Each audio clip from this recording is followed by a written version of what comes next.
ดีฮาเบิ่งอะโวคาโดทีนี้อะโวคาโดใหญ่ขึ้นแล้วเด้อทุกคนซ้ำกำปั้นเฮาแล้วอุ้ย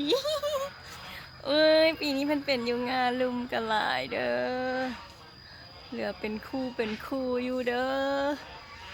โอ้ยว้ายงามแท้ขนาดว่าลนเป็นร้อยเป็น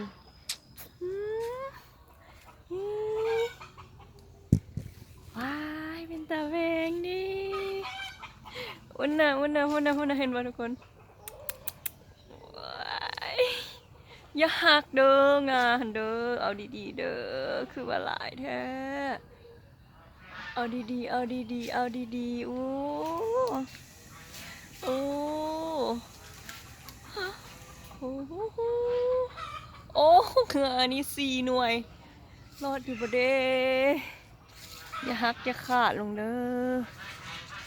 อันนี้ก็ผักขาขั่วไข่แกงหน่อไม้จะเป็นต้นนี้แหละมี2 ต้นเนาะต้นนั้นให้ค่อยละสะอ่อนอะโวคาโดเดเหลื่อมปิ้งโอ้ปีนี้มีได้ยื้อเอาก็ได้